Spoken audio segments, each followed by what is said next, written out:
ঝিনাইদহের শৈলকুপায় বাংলাদেশ জাতীয়তাবাদী কৃষক দলের উদ্যোগে কেন্দ্রীয় কৃষক দলের সাধারণ সম্পাদক মোক শহীদুল ইসলাম বাবুলের নিঃশর্ত মুক্তির দাবিতে বিশাল বিক্ষোভ মিছিল অনুষ্ঠিত হয়েছে। মিছিলটি শৈলকুপা উপজেলা শহরের প্রধান প্রধান সড়ক প্রদক্ষিণ শেষে এক সমাবেশে মিলিত হয়। স্লোগানে স্লোগানে মুখরিত হয়ে ওঠে পুরো এলাকা।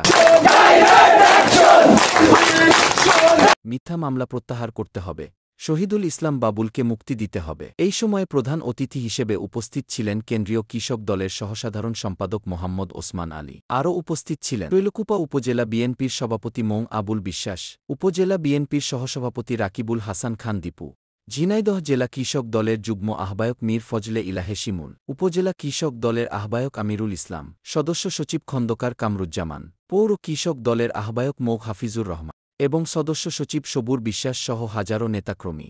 বক্তারা বলেন, মৌ শহীদুল ইসলাম বাবুল ছিলেন কৃষক সমাজের একজন নিবেদিতপ্রাণ নেতা। তার বিরুদ্ধে বিগত ফ্যাসিস্ট হাসিনা সরকারের আমলে দায়ের করা মামলা সম্পূর্ণ মিথ্যা ও রাজনৈতিক উদ্দেশ্য প্রণোদিত। তারা আরও হুঁশিয়ারি উচ্চারণ করে বলেন, যদি দ্রুত বাবুল সাহেবের মুক্তি ও মামলা প্রত্যাহার না করা হয় তবে সারা দেশের কৃষক দলকে সঙ্গে নিয়ে আমরা জেলে ঢুকানো হয়েছে, আমরা তার মুক্তি না হওয়া পর্যন্ত রাজপথে থাকবো ইনশাআল্লাহ। আমরা রাজপথে থেকে বাবুল ভাইকে মুক্তি করে আমরা ছাড়বো ইনশাআল্লাহ।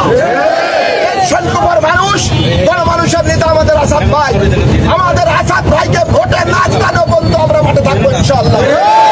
আমরা সবাই ধানের শীষের পক্ষের লোক, আমরা সবাই ধানের শীষের পক্ষে থাকবো ইনশাআল্লাহ। আমরা সবাই মিলে কাজ করতে হবে। আজকে কৃষক দল তার নেতৃত্বে, যার কারণে আজকে কৃষক দলকে মানুষ চেনেছে। এই কৃষক দল শৈলকুপার মাটিতে ছিল না। সেই বাবুল ভাই, সেই তুহিন ভাই, যার দুইজনের লোককেই অলরেডি নমিনেশন দিয়ে দেওয়া হয়েছে। সে নমিনেশন পায়ে তারা মাঠে নেমেছে, প্রোগ্রাম করতেছে। এর মধ্যে হঠাৎ করে দেখা গেছে যে তার নামে একটা মামলা 4 বছরের জেল দেওয়া হয়েছে। এটা তো উনি জানতেনও না। উনি হঠাৎ করে শোনার পরে উনি জামিন হতে গেছেন। উনি জামিন হতে যায় তার খাটকা দেওয়া হয়েছে। যদি তাকে না ছাড়া হয়, আগামী রবিবার সোমবারের মধ্যে যদি না ছাড়া হয়, সারা বাংলাদেশ কৃষক দল অচল করে দেওয়া হবে। কৃষক দলের পক্ষ থেকে আমরা মাঠে থাকবো। আমরা মাঠে থেকে বাবুল ভাইকে বাই করে আনবো ইনশাআল্লাহ। আমরা বাবুল ভাইকে তত সময় মাঠে বাই করে আনতে পারি হাতর থেকে, তত সময় আমরা আসবাদ থেকে উঠবো না। কৃষক দল বাংলাদেশ স্বাধীনের পরে জিয়াউর রহমান সাহেব কৃষক দল গঠন করে এবং উনি কৃষক দল গঠন করে বিভিন্ন দেশে বিভিন্ন এলাকায় উনি নিজে খাল কাটাচ্ছেন আমাদের নেতাকর্মী নিয়ে, আপনারা জানেন বা দেখেছেন। কিন্তু ওনাকে বেশি দিন বাঁচতে দেওয়া হয়নি। ওনাকে বেশি দিন বাঁচতে দেওয়া হয়নি। উনি যদি আরও কিছুদিন বেঁচে থাকতেন, এই দেশে কৃষকরা উন্নয়ন করতে পারত। যে কারণের জন্যই আমরা বাধাগ্রস্ত হয়েছি। দীর্ঘ এই 17 বছর আমরা কিভাবে চলেছি, কিভাবে নির্যাতিত হয়েছে, আপনারা সবাই সাক্ষী। এখন আমাদের সময় আসছে আমরা সেইগুলো সুন্দরভাবে যাতে পরিচালনা করতে পারি এবং কৃষক দলকে শক্তিশালী করতে পারি। সবাই মিলে আমরা তৎপর হব এবং কৃষক দলকে আমরা শক্তিশালী করব, এই আশাবাদ ব্যক্ত করে। অবগত হয়েছেন কি কারণে আজকের এই প্রতিবাদ সভা। আপনারা জানেন, আপনাদের কৃষক দলের সংগ্রামী সাধারণ সম্পাদক কেন্দ্রীয় শাখা তার নামে মিথ্যা বানোয়াট মামলা দিয়ে তাকে আজকে জেল হাজতে পুরে রাখা হয়েছে। তার প্রতিবাদে সারা বাংলাদেশে প্রত্যেকটা উপজেলায় জেলায় জেলায় বিক্ষোভ সমাবেশ অনুষ্ঠিত হচ্ছে।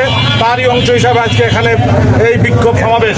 এই বিক্ষোভ সমাবেশে আপনারা যারা উপস্থিত হয়েছেন, আপনাদেরকে মনে রাখতে হবে, গত 5 তারিখে আমাদের দেশ থেকে হাসিনা পলায়ন করেছে ঠিকই, কিন্তু তার দোসররা এখন এই বাংলাদেশে কিন্তু এখনো ঘুরঘুর করছে।